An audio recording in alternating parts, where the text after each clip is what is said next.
नमस्कार, मंदयू express news में आपका हार्दिक स्वागत है। यह समाचार पत्र प्रयागराज उत्तर प्रदेश से प्रकाशित हुआ। हर्ष पांड्या केस, आत्महत्या या हत्या, धर्मांतरण के आरोपों से जांच में नया सवाल। हर्ष पांड्या की मौत का मामला लगातार गंभीर और रहस्यमय होता जा रहा है। शुरुआत में इसे आत्महत्या की घटना के रूप में देखा गया, लेकिन जैसे जैसे मामले से जुड़े नए तथ्य, बयान और आरोप सामने आने की बात कही जा रही है, वैसे वैसे कई सवाल जांच के केंद्र में आते दिखाई दे रहे हैं। सबसे बड़ा सवाल यही है कि हर्ष पांड्या ने आत्महत्या की थी या उनकी मौत के पीछे कोई अन्य कारण अथवा साजिश थी। फिलहाल इस सवाल का अंतिम उत्तर जांच पूरी होने के बाद ही सामने आ सकता है। मामले में कुछ लोगों के निलंबन के बाद भी कई सवाल अनुत्तरित हैं।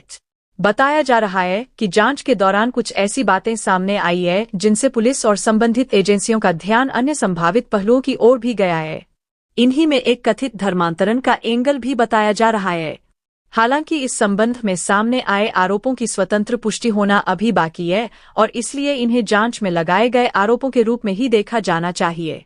2 छात्राओं के आरोपों ने बयाई चर्चा। मामले में 2 छात्राओं की ओर से एक महिला अधिकारी कर्मचारी के संबंध में गंभीर आरोप लगाए जाने की बात सामने आ रही है। छात्राओं का कथित आरोप है कि संबंधित महिला उन्हें धर्म परिवर्तन के लिए प्रेरित करती थीं और मुस्लिम धर्म को बेहतर बताने का प्रयास करती थीं। यदि ये आरोप सही पाए जाते हैं तो यह निश्चित रूप से जांच का एक महत्वपूर्ण पहलू बन सकता है। हालांकि किसी भी व्यक्ति पर केवल आरोप लगने से उसे दोषी नहीं माना जा सकता। आरोपों की सत्यता की जांच पुलिस और संबंधित संस्थाओं को उपलब्ध साक्ष्यों, बयान, इलेक्ट्रॉनिक रिकॉर्ड, दस्तावेज और अन्य परिस्थितिजन्य प्रमाणों के आधार पर करनी होगी। यही कानून और निष्पक्ष जांच की मूल भावना भी है। मेडिकल क्षेत्र में सामान्य रूप से मरीजों और विद्यार्थियों के साथ जाति या धर्म के आधार पर भेदभाव नहीं होना चाहिए। चिकित्सा का मूल उद्देश्य मानव सेवा है और मेडिकल संस्थानों में विद्यार्थियों को समान वातावरण मिलना आवश्यक है।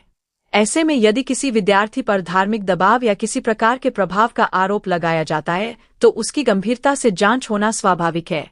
क्या धर्मांतरण का एंगल वास्तव में जुड़ा है?